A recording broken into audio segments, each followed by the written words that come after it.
Hey everyone, thanks for joining me today on Experimental Vaccines. I think I've got the connections between stupidity and toothpaste. I've connected the dots. I've chased the rabbit down, cornered it, questioned it, and found out the truth. Well, at least through my eyes. What the gist is here, folks, is I think that the fluoride inside the toothpaste is making people silly. Well, stupid actually. And my reasoning comes from 36 studies that they've done showing that levels of fluoride in the water, 4 parts per million, is enough to lower children's IQs, causing developmental disabilities. And like in all my videos, we're going to take a walk through all the .govs. So brace yourself. We're going to go through all the EPA, the CDC, some of the fluoride committees, find out exactly what's going on with this fluoride in people's IQ levels. So brace yourself for impact, this experimental vaccines. Let's go chase some rabbits. What better place to start than the EPA, the Environmental Pollution Agency? This is the basic information about fluoride in drinking water. I'm going to scroll down so you can see the levels that they've established as safe. What are EPA's drinking water regulations for fluoride? And you can see here the MCLG, that's the maximum contaminant level goals. And the MCLG for fluoride is 4 mgLs per liter, or 4 parts per million. Now that's how I'm going to refer to it from now on. It's going to be how many parts per million. So that just gives you an idea. Here down here there's a secondary scale, the SMCL, which is the secondary standard for the fluoride, and they set that at 2 parts per million. So let's keep walking forward here. Let's go to the next agency here. We've got the HHS, United States Department of Death and Inhumane Services. This is a news release. HHS and EPA announced new scientific assessments and actions on fluoride. And I'm going to scroll down so you can see how they've adjusted the numbers here.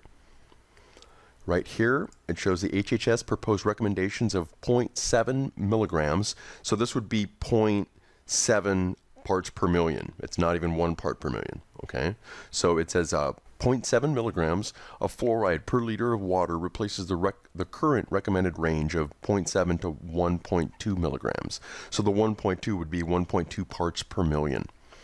Now let's keep walking forward here.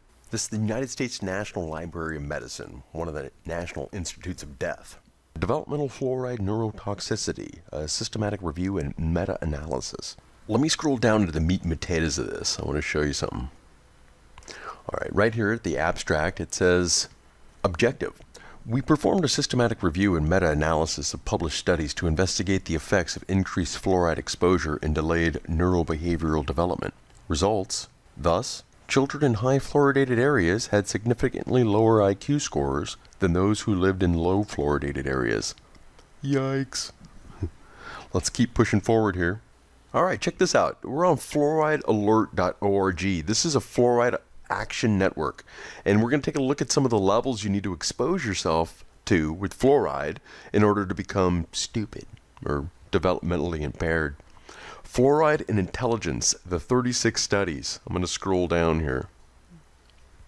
You could see here on the quick facts about the 36 studies, all these numbers right here of all the different studies, the levels seem to be above what's in our water, or at least was in our water.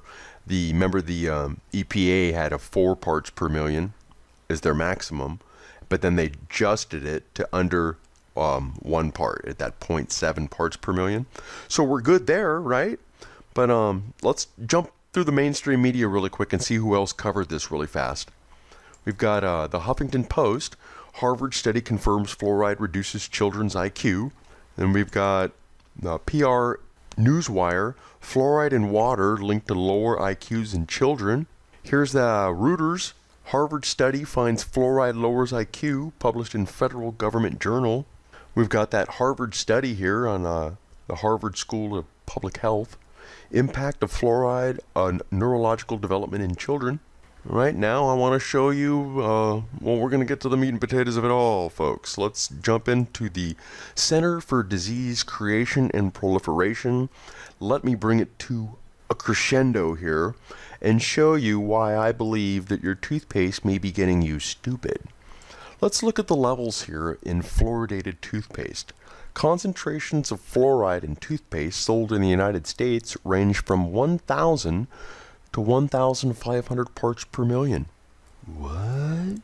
I'm telling you. Let's scroll down here. Check this out. The fluoridated mouth rinse. It's got 230 parts per million. Let's keep going. Let's go down here to the fluoride gel and foam. 5,000 parts per million. And now, the big reveal.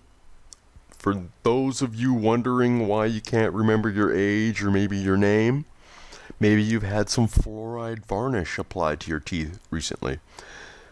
Varnishes are available as sodium fluoride concentrations, 22,600 parts per million, you dummy.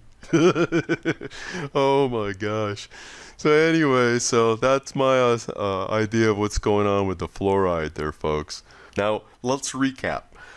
What we've learned is that if you're exposed to fluoride in water at concentrations of 4 parts per million, your brain's not going to develop the way it's supposed to. But in toothpaste, there's 1,000 to 1,500 parts per million. And if you go to the dentist and get some varnish applied, 22,000 parts per million. Okay, yeah, brush daily. Make sure to rinse with mouthwash. Let's give the kids, the babies, some fluoridated water. Look out. You want to learn more about all these toxic inoculations and vaccinations and things they put inside the water and the food, from MSG to aspartame? Subscribe right here to my website. It's completely free. Just leave me your email address, and every time I make a post like this, you'll get it in your inbox. You can see that I write a large article with the information, and then down here you get all the links to everything I've shown you. Everything. And I encourage everybody to chase this rabbit as far as they can to find out exactly what's going on with this fluoride, because I believe it's making people a little stupid. Anyway, I'll see you later, folks.